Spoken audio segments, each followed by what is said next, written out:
Welcome to Because the Beatles, the podcast about the Beatles, everything about the Beatles, 24/8. I'm Allison. And I'm Erica. And before we start, be sure to subscribe on Apple Podcasts or wherever you get your podcasts, or stream us on Spotify and on YouTube. And if you're enjoying BC the Beatles, feel free to leave us a preferably 5-star review so other Beatlemaniacs can find us. Also, don't forget to follow us on Facebook, Instagram, Twitter/X, and TikTok. We'll be posting videos, photos, and more from this episode and beyond. And you can also email us at bcthebeatles@gmail.com. And we've got a very, very cool show today. We're so excited. Yeah, but first, tell us about your trip to Vegas. Oh, yes. I went to Vegas to see Love over the weekend, and I am just still so mesmerized by the show. I can't believe I'd never seen it before. I know a lot of people who've seen it and a lot of people love it, and they've seen it multiple times, but I have never seen it. So I was fortunate enough to go before it closes.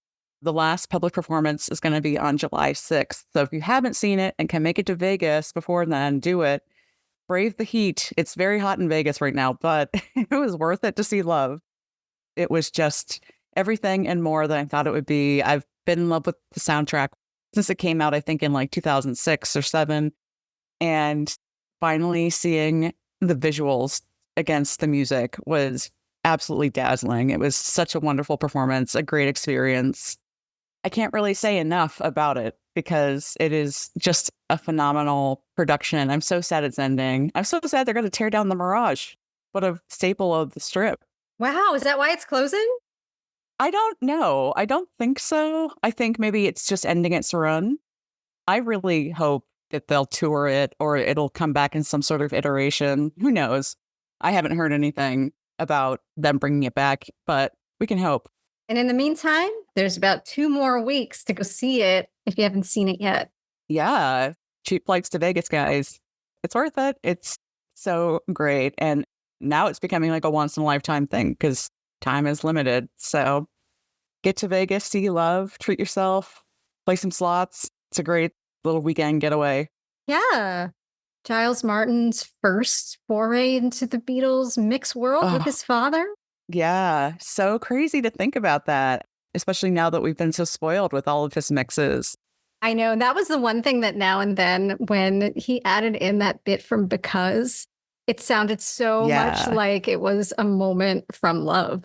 Well, the Love soundtrack is so iconic that I sometimes think like the Beatles versions are wrong because I'm so used to hearing like the embellishments and like the transitions from the Love soundtrack that it's like, that's not right when I just hear the basic song. Well, it's one thing that's hard to put on a playlist, like a random playlist. You kind of have to listen to it straight through or it doesn't make as much sense. So you do have that muscle memory of over and over again in your head.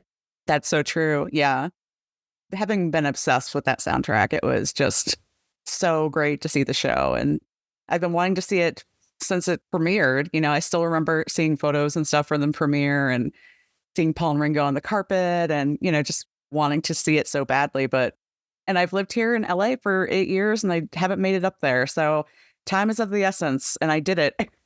And I'm so happy I did. Well, congratulations. I'm glad you got the chance to see it.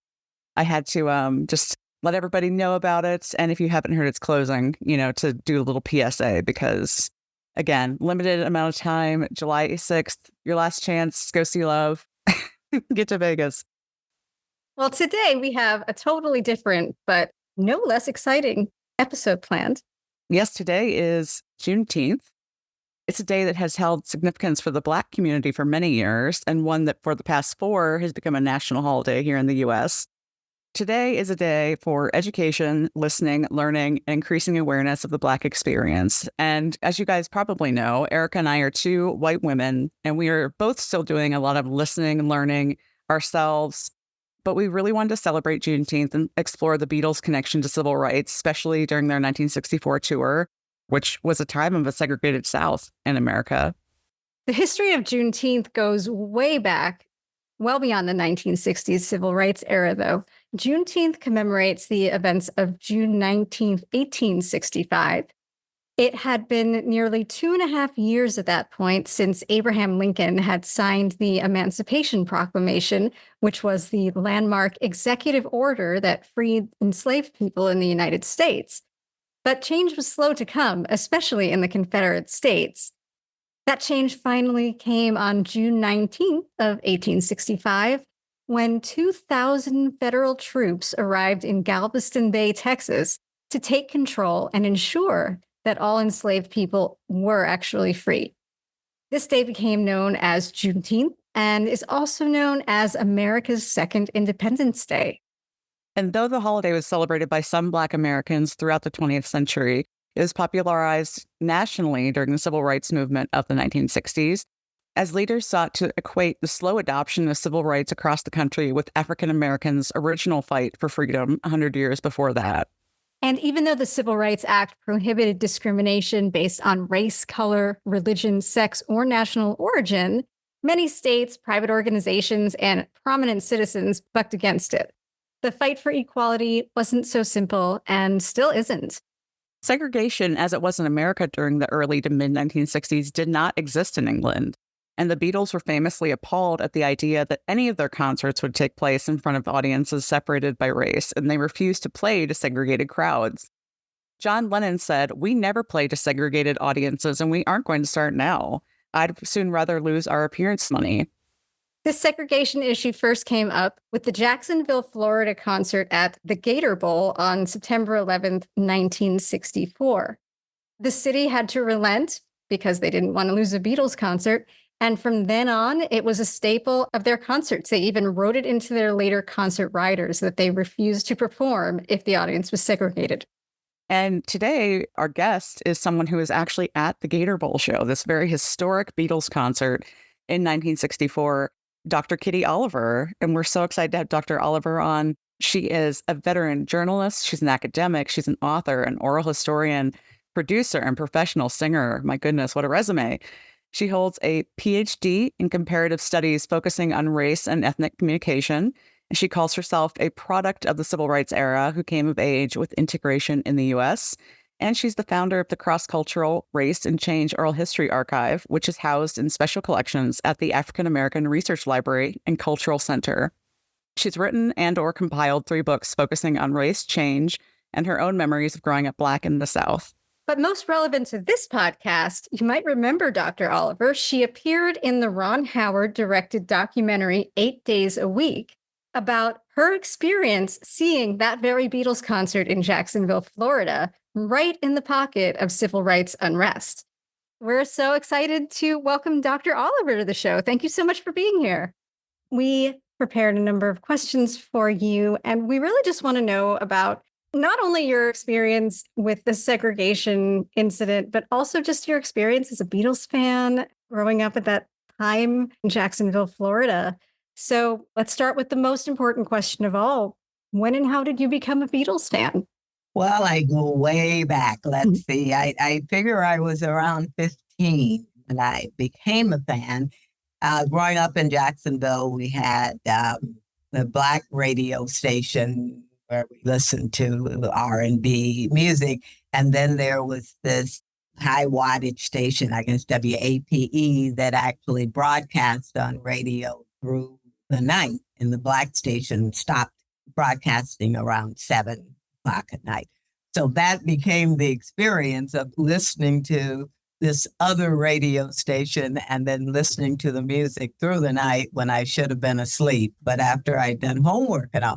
And on that station, they played all this new music as far as I was concerned and introduced me to a lot of the quote unquote white artists at the time. And then, of course, when the British invasion, as they called it, began listening to that music. But the Beatles, I was introduced to through that late night radio station. And that's how I heard that the Beatles were coming to town. And did you have a favorite? I'm sure I did. And it went back and forth, but I hate to say it now. Oh, you can say it. We all have a favorite. I guess, I don't know, Ringo, I thought he was just kind of an offbeat character there. I always thought that Paul was much too handsome for me. I was not really a part of the in crowd. And friend, my best friend at the time, she was a fan of Paul. Well, it's important that you and your friends have different favorite Beatles too. You got to claim one for yourself. Absolutely. Yeah, it's good to know that was how it was for like the first generation fans too, because that definitely was my experience. I always said my favorite was John. And then my friend was like, no, mine is John. You can't have it. So after like 10 years of being like, John's my favorite Beatle, she convinced me my favorite was Paul. And I've just been so mixed up ever since. It still bothers me. That's what I'm trying to say. I'm mixed up now because over time, I certainly vacillated to John and the later music and his political and social stances. But early on, for the first introduction, I think it was Ringo because he was offbeat. That's a good first favorite Beatle for sure. Pretty good. Offbeat Ringo. Offbeat. I know. I caught that. Yeah. So we've all seen a bunch of, the concert footage of the 1964 shows. And, Beatlemania was just at its absolute behemoth explosion at that point. But when you watch the footage, it's overwhelmingly like a white crowd. How did you experience Beatlemania in the Black community? I guess to try to set the stage for you to understand, there was so much going on during that period.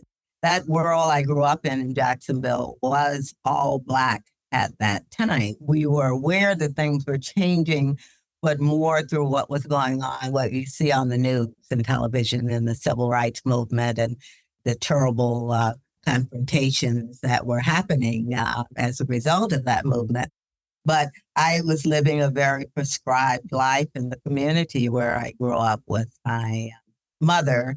And, we had not only those infamous separate bathrooms and water fountains, but we had separate stores we went to, separate places where we would get things to eat, separate movie theater. Wow. And the life was separate. I would go from my community and take the bus downtown to change buses to go to another Black community. And the experiences of brief contact were that if I wanted to get something to eat at a Crystal Burger at the time, I'd have to stand outside and go into the place. You'd stand outside. They had a separate window where we stood. You would hope someone eventually came and took your order. You waited, you got your order, and you walked away. So there was no interaction. As I say, the only white person I would see in my neighborhood might be an insurance salesman from time to time that would come in. It was just that separate and prescribed. But entertainment at that time, television and radio and music provided that avenue to break through that wall of segregation to at least show people like me that there was a different world operating up there, that there were other people and people were interacting very differently from the way we were. I think that set the stage for me being ready for that concert experience because I knew there was a world beyond what I was experiencing daily. And I was becoming curious about that world. And I was in high school and soon going in to be a senior and having to decide where was I going to go from there? What was my life going to be like? And so these new experiences were beginning to seep into my consciousness of, oh, that's interesting. That's interesting. And so when I began to read and hear about the Beatles, and of course see them on the Ed Sullivan Show, they were from England. They were kind of sassy. They knew about Black people and Black music. Some of their music had the riffs that I was familiar with, so it was rhythmic and interesting. So I was drawn to them. Now, as far as my other friends, not so much. They kind of knew about them. Oh, that's interesting, but they weren't as much a part of the experience, the cultural experience and the social experience and us talking about them as the Beatles were for me and my one friend. And that's what I'm saying, my best friend, who was kind of an oddball as well. in high school. You only need one. Yep. Right. It's different there. Different, yeah. And socially, she was in a different economic class than I was. Let's say her parents were a little more connected and all that. So she was not as eager to break barriers as I was when the concert came up. We talked about it and great, oh, let's go. And she said, oh, yeah, that would be great. But when it came time to actually buy a ticket and say, I'm going to go, oh, no, she said, I don't dare do that. And I was committed. I worked a little job as a housekeeper for a teacher in order to get the money for the ticket. Oh, wow. And then, Wow. and my mother didn't really want me to work because I was doing very well in school, and my job was to succeed in school and take care of the house when she was working and be a good girl. But I was able to do that little job in order to save up the money. And what I remember most is I wanted front row seat. So I wanted the $5 tickets, and I saved up the money. And my mother was a struggling single parent at the time, separated from my father, and she had to borrow some of that money so that I could only get the $4 ticket, I guess, instead of the $5 one. And I remember I didn't want it. Oh, Sorry, Mom. so sweet of her supporting your dream to see the Beatles. But she supported it. And I was an only child and very sheltered.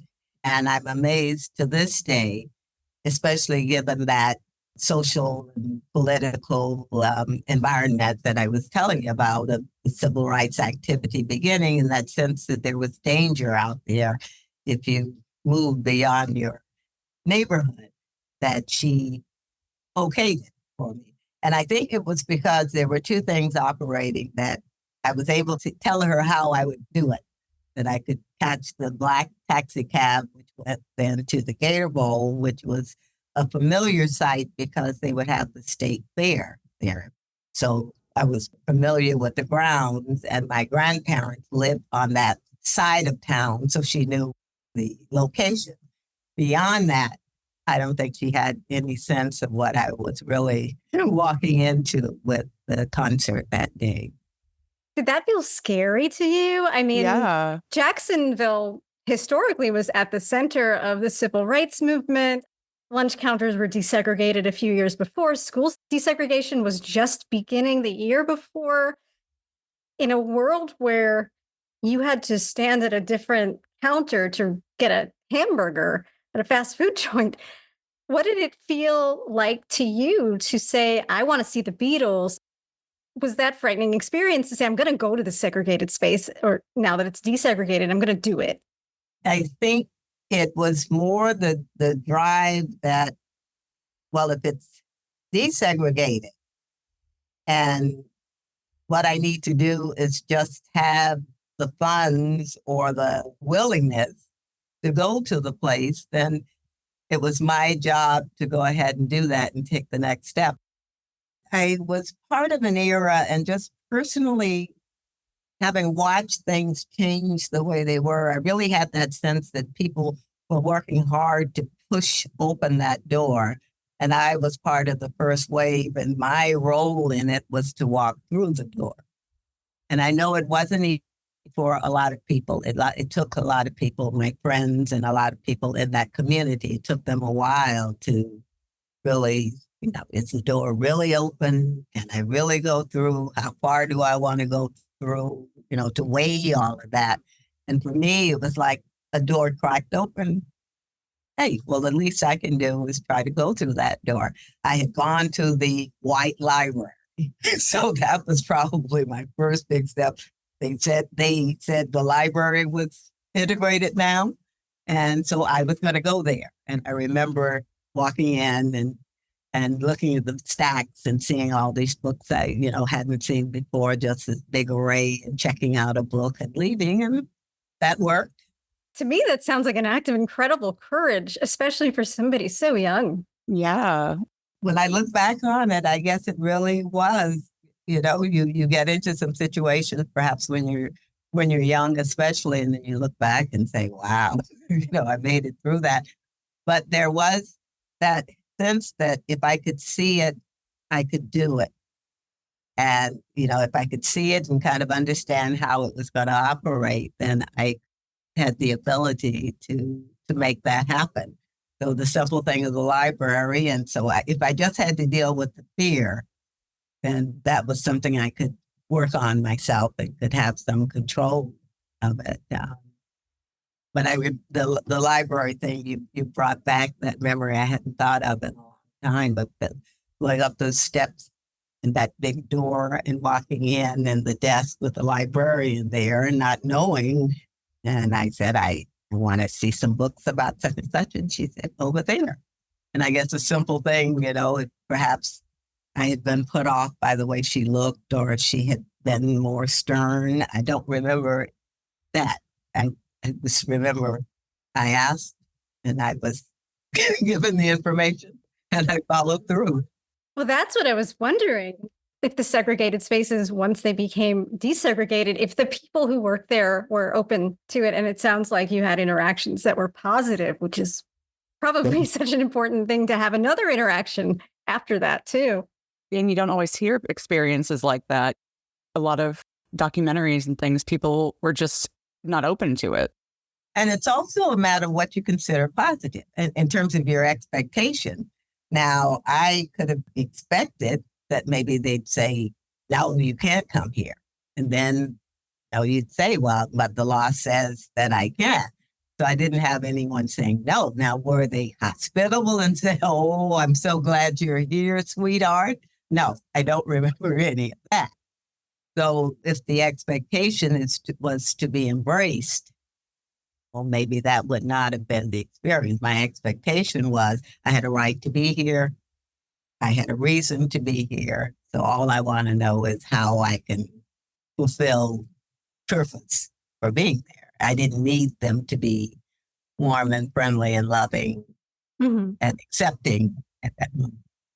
And how old were you when integration really started coming into play? Around 16. Okay. Yeah. And then went into my senior year in high school. And during that year, after the Beatles concert experience, it was major change from there. By the spring, the end of the school term, I had enrolled in the University of Florida and became one of the first Black freshmen to go there. We were recruited at my high school by an off-campus organization that wanted to let Black students who qualified to get into the university know that there was a way we could get in and that there'd be a bit of social support from this organization. And they did a wonderful job that the university itself didn't do. The law said you could do it, but not everybody was ready to take advantage of that opportunity. And I was one of those who did and changed my life. You ended up in academia, so. Ended up in journalism before that. For 20 years, I was a staff writer and reporter for the Miami Herald after college, and then ended up in academia with more degrees after that. So it was quite a journey, but imagine from the description I just gave you briefly of what the growing up experience was like. When I went to the University of Florida, we had to live in a dorm the first 2 years. And so there I was with curfew and all, living with white people for the first time and actually being in proximity and interacting and learning a bit about their lives. And they were learning about mine. And there was one other Black student in that dorm, happened to be my randomly selected roommate. Randomly, of course. Of course. Really? Yes, so random. What a culture shock that must have been for you, though, to be ensconced in your own community. And then you go and you're one of two people in the entire dorm. Yes, one of two in that large dorm. And yeah, just not having much of a cultural basis of connection, but having to find another way to relate and connect. This is fascinating to learn more about this because a lot of the things that we certainly take for granted, and also I'm thinking too of my own experiences going to college with randomly selected roommates. You're also strangers with this person. You know what I mean? Like you probably have shared things in common like anybody might, but it's like, how reductive is that for the university to sort of randomly, put you with this other Black person? And think about this. She and I really had nothing in common. I was a city girl from Jacksonville with a very urban experience. She came from a small town outside of Cape Canaveral, and she grew up in this little tight-knit social community with her family and a few others. And she was very studious and math and science oriented. I was very creative and kind of all place, finding myself as an English major. So we really didn't hang out. It's hard enough to get along with your college roommate when they try to match you by interest. Mhm. Yes, exactly. You have to find friendships and networks and relationships based on other things. And music became the conduit and continues to this day. Music is a part of my life and performing and all and relating to people through music. But that exposure to music from that WAPE radio experience carried through and helped to carry me through the university and performing with the man I met who became my husband, my first husband. And some of the music we performed was Beatles music. Oh, that's Aw, fun. That's really fun. Yeah. At the folk club, we had a folk club and we started doing folk rock music. As you're talking about music too, I think about Elvis, because the Beatles obviously were riding the sort of second wave of like the phenomenon that sort of Elvis started. What was the Elvis experience like? Were you too young to maybe get on board with him, or were you a fan? I saw a lot of his movies. I was a movie fan. I lived on weekends in the movie theaters, watching the double and triple features and staying there all day. So that's what I recall more than anything else, seeing his movies, not so much being a fan of his music. My mother, who had me when she was 19 and a half, just to give you context, she liked Elvis. Okay. She thought he was sexy, yeah. So she enjoyed watching him on TV. But not so much of a resonance with his music as I had with the Beatles who came. Still trying to sort that out. I think there was something about the cultural experience they represented, having that sense that the people in England had a different racial experience than the one I was living in America. So I was intrigued by that there seemed to be more interaction and more of a mixture that seeped into their music. Elvis had something similar, obviously, in the Southern experience, and identify with that. But there still was a separation of the Black and white music, in my mind and in that culture. And the Beatles kind of broke that through totally because they were from a totally different country. Right. Yeah. And they had none of these preconceived notions about races. I mean, they loved Little Richard more than anything. And Black artists were the ones that they admired and they emulated. And they had toured and played with them too. And it's probably different too that they're not trying to put themselves in any kind of culture. They just loved it. They loved it. And they also were very vocal and upfront about expressing that love. And understand then that was very different in the US. And that was a lot of tension around Elvis. Certainly Elvis had borrowed and been exposed to the music, but for Elvis to sing that and to express a connection, the racial wall was just too strong there. Whereas Beatles didn't have that. They could say, yes, we love it, we listen, we enjoyed it. That's so interesting. Yeah, it almost seems like there's a line between like cultural appropriation and admiration, and maybe Elvis being from America, having Southern roots and all that, he can't get away from the appropriation part. I never thought of it that way. Yeah, it's so true. It's so true. Dr. Oliver, in your times going to shows and concerts growing up, did you go to many concerts? Did you ever go to a segregated show? I had never gone to a concert until I went to the Beatles concert. Well, that's a good first concert. Yeah. It's a huge concert to Huge start. star. And just that whole thing. I don't think there was ever any concept of anything like that until the Beatles concert came into my mind. I don't recall even knowing about concerts. If you went to a concert, it was probably at church, maybe a gospel music event. There were a few clubs around, but I was too young for that. That would have been something my mother went to, dances. Maybe there was a name performer in that community culture that would come to town and older people went to hear. But there wasn't a sense of a concert experience for me at that age until hearing about the Beatles coming to town, hearing that announcement on the radio, knowing that things were opening up.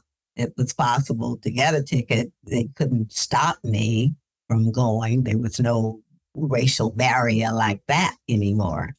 But I didn't know what I was going to encounter. But coming from a background where money was so tight, my focus really was more on how could I financially do this, and getting the money to be able to go to the concert was the biggest concern. And then that hurricane came. Right. So that was another crazy event that happened right there. Tell us about that situation. It was just flashing back to the memory of that because we lived in this old house, and the story in our Southern community was always there was an advantage to being poor and having an old place because the wind would just whistle through the slats in the house and probably not knock it over. So I remember sitting at the window looking out at the hurricane and blowing. They say being knocked down, and we didn't lose power, and hoping the concert would still go on. Hoping the concert, because I had the money. There was no sense of advance tickets at that time. You had to get there and go to the ticket booth and buy the ticket and go in. So that was the whole thing. Will it stop raining? Would it be okay? Would the taxi be able to go over there? And of course, we were listening to radio and kind of keeping track of what the damage was like. So all of that. Wow. I get the money, and then I had the money. When I have enough, what kind of ticket could I get? And then So many unknowns. Yeah. Yeah. It's so wild. And so, okay, we want to know everything about the Gator Bowl show because obviously it's a Beatles show. We want to know everything anyway. But it was obviously a landmark show for the Beatles, and that it was where they famously put their foot down and said, "We will not play for a segregated crowd." Do you think their demand for an integrated crowd was unusual for the time? I don't think at that time I had an awareness about whether there would have been a separation or not. As I said, I was more aware of buying the ticket.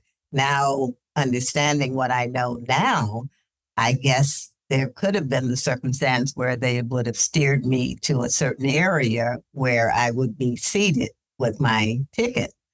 But I didn't have that perception when I went. I just knew I was going to be somewhere where that, in seating that ticket would buy in the Gator Bowl, and I would have been content with that.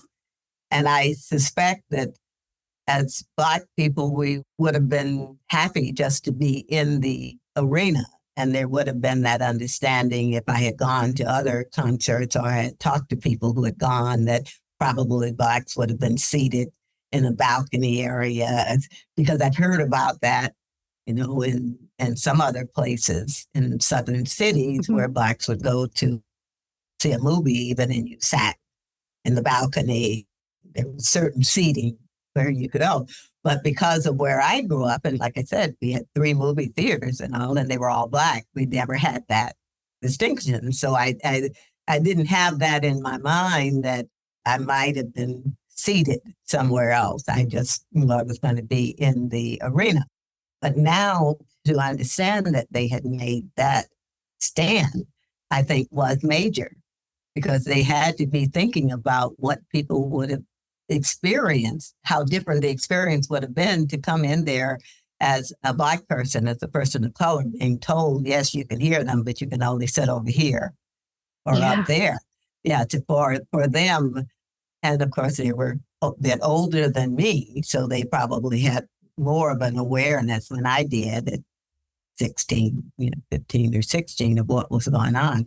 I think that was major, not only to realize that distinction was going to be there, but to take that stand then when it could make a difference is what I think was very powerful to me about that story, because they could realize that and said, oh, that doesn't seem right. Well, we'll go ahead with it. And then later on said something afterwards that, yes, they did this and we don't think that was right. But they took the stand then when it could make a difference, and it did. And I think that was a real powerful statement on their part. Especially since they're, the four most powerful people in the world at that point, you could argue. It just holds that much more weight.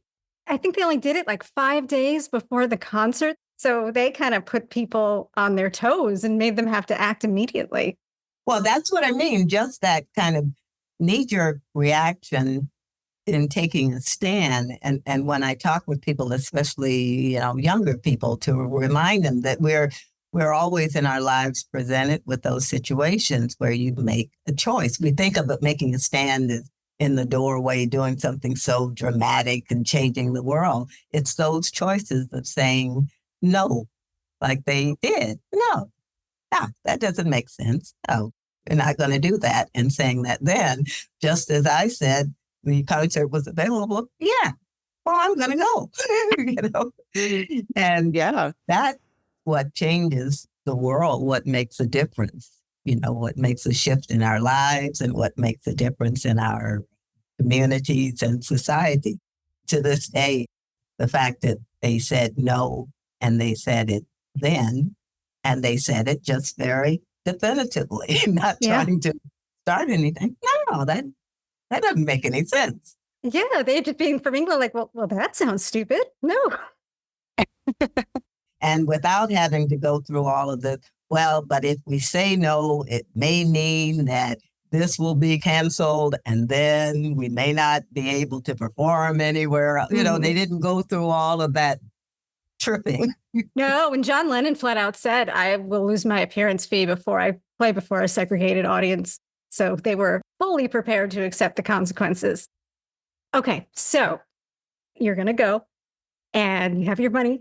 And what was it like? So you get the bus and you take it over to the Gator Bowl. Taxi, a Black taxi. I mean, that in itself was great because buses weren't even running with all that ticket. Taxi let me off. I remember buying the ticket at the little ticket booth and then going in. And it was just this big arena and finding my seat. And you were alone. Totally alone, yes. Your friend didn't come? Aw. She must regret that. I don't know. Many, many, many years later, when I saw her again and I talked about some of the escapades, like cutting school to see Herman's downtown and doing oh man, that's trying cool. to see Johnny Math, a whole bunch of things. And she said, those were your dreams. And so I think I was more of an instigator and she would get excited about it, but it wasn't really her. She didn't feel, she was more timid than that. I was driven by something else, curiosity, I don't know what. But I remember getting there and being seated and we had to wait for the concert to start. And that was the first time I was ever in close proximity to white people. And I remember there was a guy sitting to my left. And obviously there were people to my right. For some reason, I remembered him more because he was more mobile. Nobody said anything to me. And I was the only Black person there. There was no communication at all. But we were seated close enough that my arm was near the armrest. And I remember thinking that I better not put my arm on the armrest and would sit a little more closely because I didn't know what would happen and I didn't want to bump. And then the Beatles came on and they started singing and everybody stood up and I stood up and then we were all singing along, Oh my God. in my own world. I just remember she loves me. That was, I don't know what the opening song was. They probably don't remember or the closing. It was just all noise, but it was just, being swept into that wave of familiarity with the music. And so that I remember once the music started, that it enveloped everything there, including any possible discomfort or fear. Now, when it ended and we were walking out, there was that sense of wanting to be careful, once again, not to jostle or cause any commotion. But I saw this girl and boy around my age that came out at the same time. And, we looked at each other, black, and, oh, you were here. And said, yeah, great concert. Yeah. She said, and I remember the girl, she said, this is my brother. She said, you came alone? And that was the first time I was struck that this may have been something major. Yeah. Huge. So when people ask what was it like going, it was just that slow revelation that didn't come until the end when I saw them. And I thought, oh, it's good. Hey, you guys came. And they said, yeah, you came alone? And I said, yeah, I guess I was alone. Wow. You just wanted to see the Beatles so much. It didn't matter. Yeah. They just wanted to see it. It was something I had to do. They were going to be there. And I was able to go. And I was a committed fan from then on.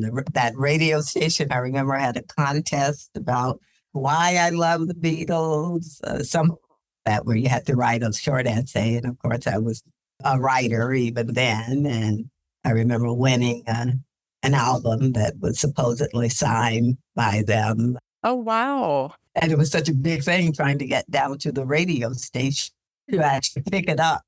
It's not just the concert, it's every little thing about navigating life in a segregated community. Yeah. So many logistics involved.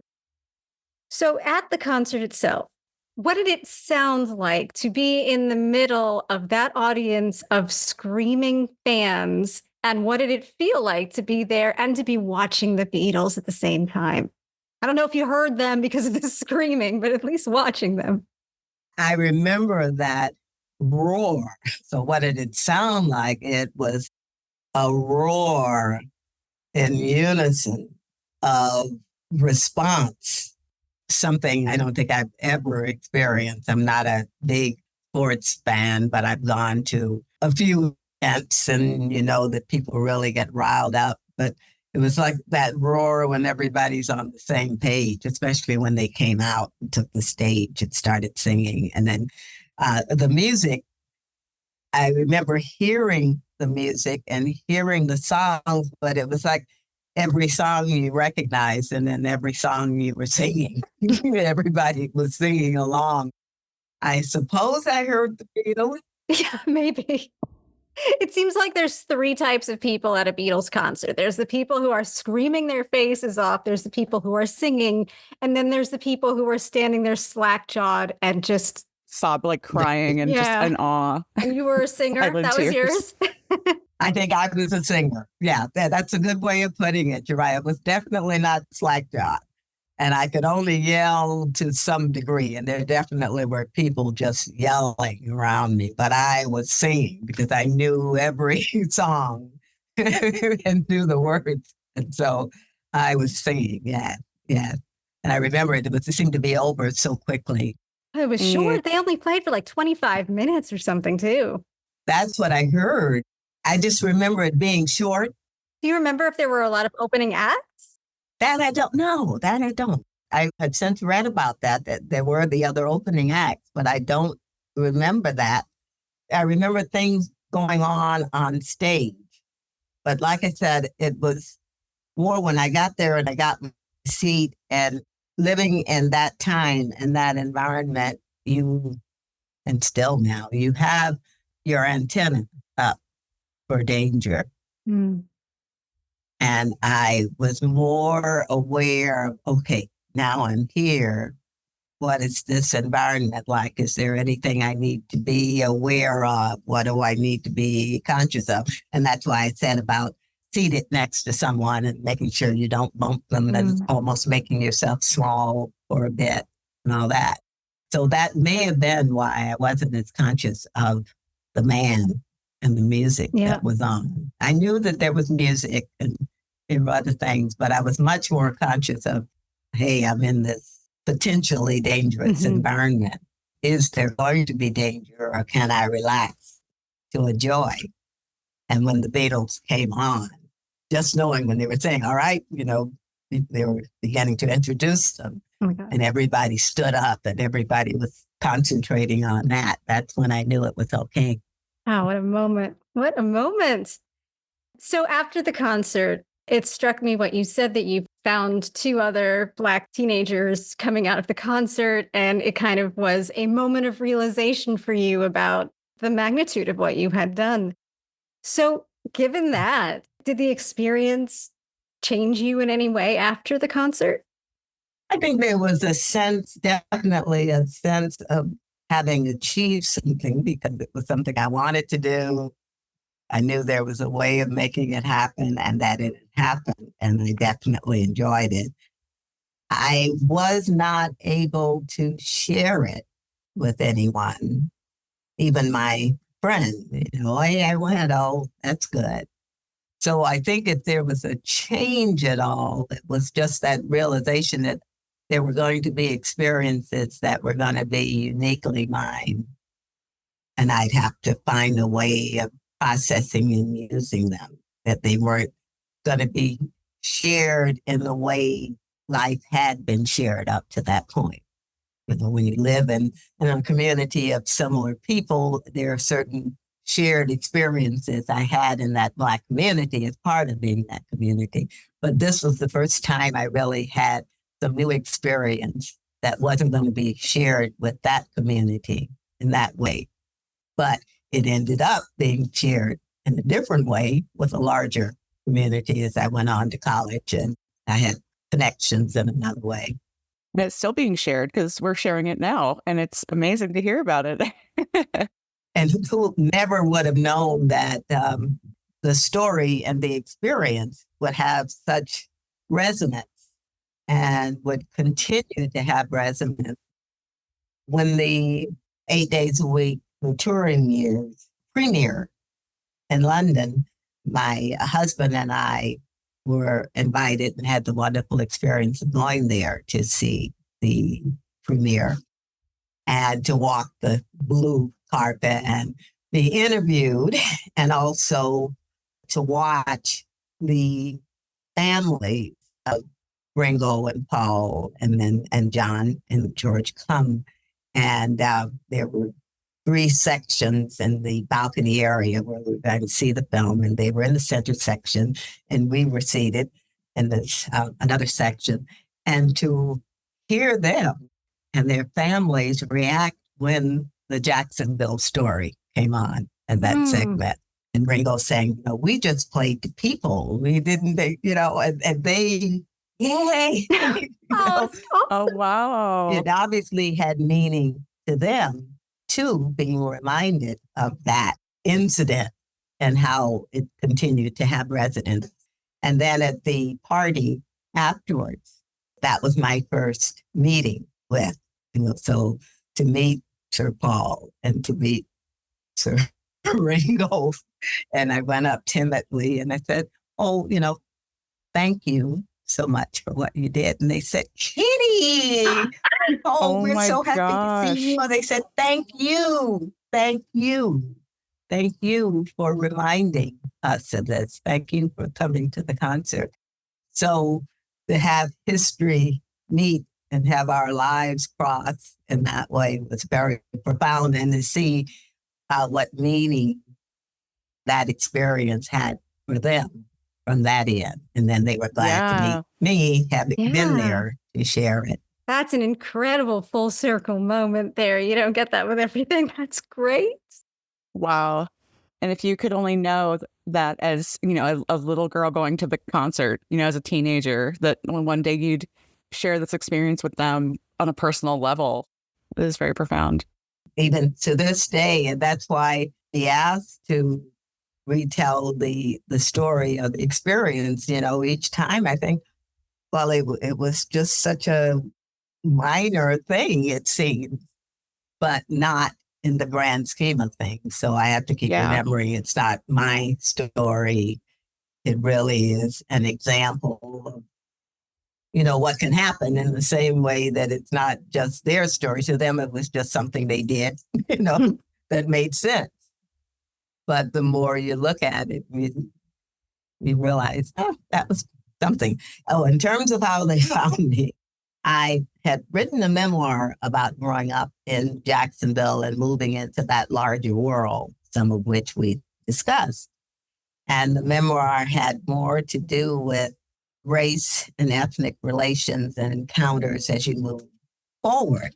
And I had that Beatles experience, but it didn't fit into the memoir. So that's what I'm saying. The experience, yes. But I thought, well, no, that was just an incident of going to a concert. But when the auction material came available in that contract, they discovered that the contract with the stipulation there, someone found me on the internet, and because I had written the memoir, and he contacted me, emailed, and asked if by any chance I knew anybody who had gone to the concert, or I knew about the concert. And I said, oh, I went. And he, oh, you went? Yeah, I went. And then Oh my so God. we had an email exchange. And he asked me a few questions, and I did that. And I guess he was doing a blog or some kind of online magazine. I honestly don't recall ever even seeing what he wrote. I didn't. So I'm hearing from the production end when Ron Howard was saying, as they were making the documentary, it would really be great to find somebody who went to the concert. Somebody. And one of the engineers said, I remember seeing a blog or an online article about somebody. Her name was Kitty, I think. And that was it. That was all they did the search from Kitty to Kitty Oliver to finding me, and a Wow. phone call that came one day. My husband and I were getting ready for a trip to Peru, and they said, this is so-and-so from, working with Ron Howard. Oh my God. Videos. Would you come and be interviewed? And then they talked about it. So we were off and running from there. But it was, just that serendipitous kind of thing of somebody remembering having read a something. And just like the guy having called to ask me. But I remembered that call that first time when he said, you know anybody who might have gone? And oh, I went. He must have been blown away when he got that response from you. We always say that the Beatles story is full of these kismet moments that if you wrote it in a screenplay, they would say, oh, that's a little too good to be Nobody true. would believe it. Yeah. Yeah. And it's just these all along the pathway. And this is another one, just a lovely, beautiful moment. And even getting to meet Paul and Ringo later in the film, and it was such a wonderful story. And you spent your life working for race and change issues yourself, right?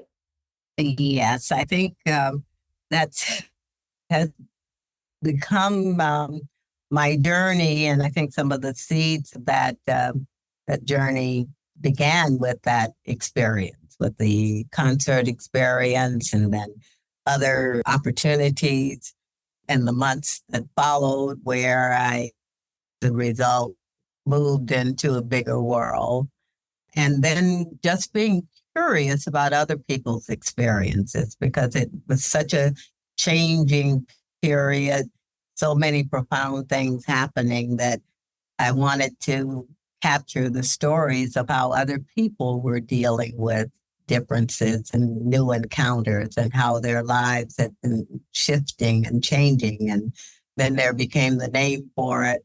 First, a journalist doing it, and then being a creative writer, and then being an oral historian. So that's the title that's kind of stuck, and I got my PhD in that area. But the journey has just continued to be about how do you move into a larger and larger world?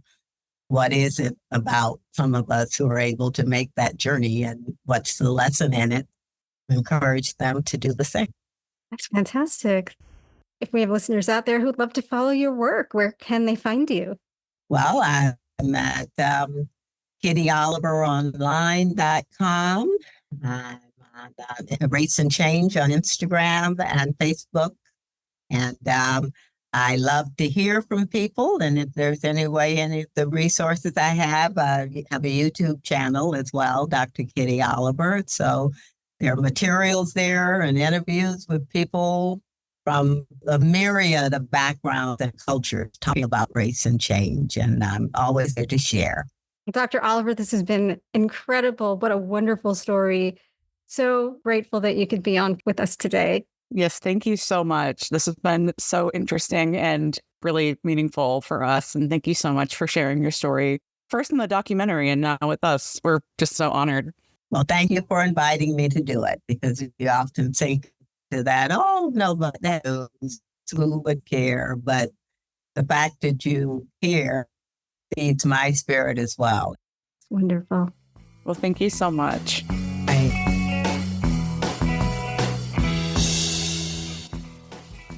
Thank you again so much to Dr. Oliver for being here. It was such a fascinating conversation, not just about the Beatles. Obviously, it's always fascinating when we talk about the Beatles, but about her experience as a young girl growing up in a segregated South and things that, we really take for granted, Erica and I and people like us. And especially on a day like today, it's very, very meaningful and poignant to hear these stories. I feel like I learned so much from talking to Dr. Oliver and hearing her story. And it's these small things, like she said, that sometimes are the catalyst for such huge change. Yeah. And I kept thinking, too, as she was talking about the Beatles really standing up for themselves, standing up for their fans by refusing to play to segregated audiences, but also her bravery for going not only by herself at 16, which is huge for anybody, but also, going into this space where she didn't know whether she would be safe. Those two things are just massive moments. Yeah. And the way she approached these things as an opportunity rather than a scary barrier, I thought that was very inspiring. Yeah, absolutely. Yeah, she is so cool. I'm so glad we got to chat with her because her storytelling is unmatched too. She's wonderful. I could listen to her tell her stories all day. And again, if you want to find out more about Kitty Oliver and her books or what she's got going on, you can go to kittyoliveronline.com, find out all about her and her projects.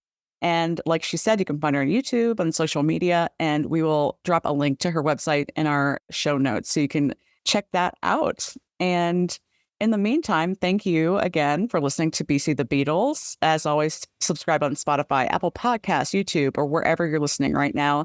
And please give us a rating/review so other Beatlemaniacs can find us. And follow us on Facebook, Instagram, Twitter/X, and TikTok. We'll be posting photos and more from this episode and beyond. And remember, you can always email us at bcthebeatles@gmail.com. See you next time. Bye. Bye.